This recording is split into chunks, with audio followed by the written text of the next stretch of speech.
কাঁচা আমের এই মিষ্টি ঝুরি আচারটা দেখতে যতটা লোভনীয়, খেতে ঠিক ততটাই টেস্টি। আসসালামু আলাইকুম everyone, welcome to Jui kitchen.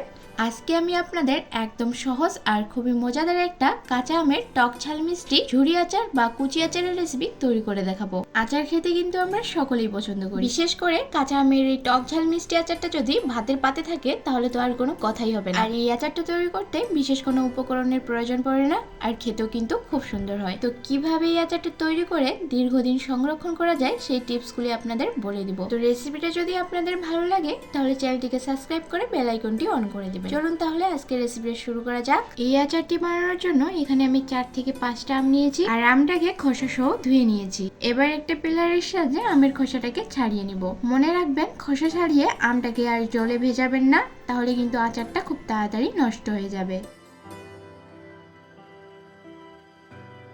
আমগুলোর খোসা ছাড়ানো হয়ে গেলে আমগুলোকে এখন আমি গ্রেট করে নিব। গ্রেটার ছাড়াও আমগুলোকে কিভাবে কুচি করবেন সেটার একটা সহজ টিপস আপনাদের দেখিয়ে দিচ্ছি। প্রথমে একটা ছুরি দিয়ে আমের চারপাশটাকে খুব ভালোভাবে কেটে নিব চিকন চিকন করে, আর কাটার সময় একটু চেপে চেপে কাটতে হবে। এরপর কাটা হয়ে গেলে অপর দিক থেকে কাটলেই দেখতে পাবেন কি সুন্দর কুচি কুচি হয়ে কাটা যাচ্ছে। তবে চাইলে এই কাজটা গ্রেটার দিয়েও করতে পারেন, তবে খুব বেশি কুচি করবেন না। দেখতেই পাচ্ছেন আমি ঠিক কিভাবে কুচি করেছি। এরপর কুচি করা আমগুলোকে আমি একটা বড় মিক্সিং বলে নিয়ে নিচ্ছি।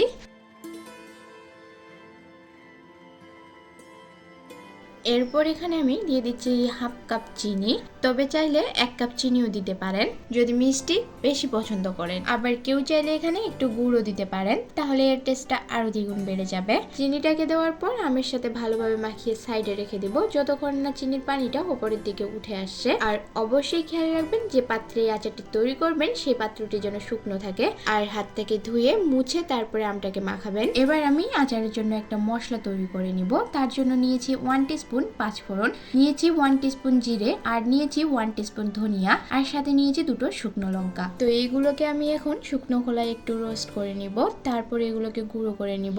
তবে এই পাউডারটা একদম গুঁড়ো করে ফেলা যাবে না, একটু মোটা মোটা করে গুঁড়ো করতে হবে। তো সবার প্রথমে আমি শুকনো লঙ্কা, পাঁচফোড়ন, গোটা জিরে আর ধনে দিয়ে হালকা একটু রোস্ট করে নিব। যখন এটা থেকে সুন্দর গন্ধ বেরোবে তখন এটাকে নামিয়ে ঠান্ডা করে হালকা একটু পাউডার করে নিব। এবার এই আচারটি তৈরি করার জন্য একটা ফ্রাই প্যানে দিয়ে দিচ্ছি 1 টিস্পুন সরষের তেল। এই আচারটি তৈরি করার জন্য খুব বেশি একটা তেলের প্রয়োজন হয় না, চাইলে এই তেলটা স্কিপ করে যেতে পারেন। এদিকে দেখতেই পাচ্ছেন চিনিটা গলে গিয়ে পানি ছেড়ে দিয়েছে। আপনি যে কোনো টক জাতীয় খাবারে চিনি এড করলে দেখবেন পানি ছাড়ে।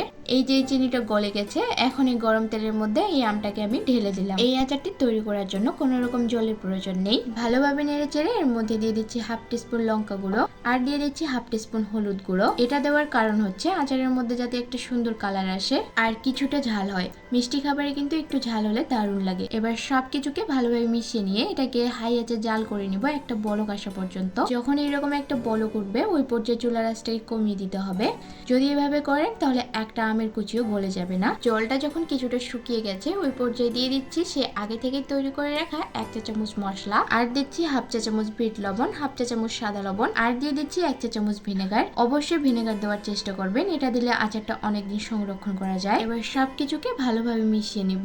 আচারটা যেহেতু 1 বছরের জন্য তৈরি করছি তাই এখানে কোনো রকম পানি থাকা যাবে না, পানিটাকে সম্পূর্ণভাবে টেনে নিতে হবে। যখন আচারটা এরকম একটা পর্যায়ে চলে আসবে তখন এটাকে নামিয়ে নেব। যদি এই টিপস গুলো ফলো করে আপনারা আচারটি তৈরি করেন তাহলে কথা দিচ্ছি আপনাদেরও আচারটি এরকম পারফেক্ট ভাবে তৈরি হবে। দেখতেই পাচ্ছেন একটা কুচিও গলে যায়নি। এই আচারটা এতটাই খেতে টেস্টি হয় যে বাচ্চা থেকে বড়রা সবাই পছন্দ করে। যদি এই সিজনে এই আচারটি তৈরি করে না থাকেন তাহলে ঝটপট তৈরি করে রেখে দিতে পারেন। যদি নরমাল ফ্রিজে এই আচারটি রাখেন তাহলে 1 বছরেরও বেশি ভালো থাকবে। আশা করছি আমার আজকের এই আচারের রেসিপি আপনাদের ভালো লেগেছে, আর ভালো লাগলে অবশ্যই ভিডিওটাতে একটা লাইক দিয়ে চ্যানেলটিকে সাবস্ক্রাইব করে বেল আইকনটি অন করে নেবেন, যাতে করে পরবর্তী ভিডিওগুলি সবার আগে আপনার কাছে পৌঁছে যায়।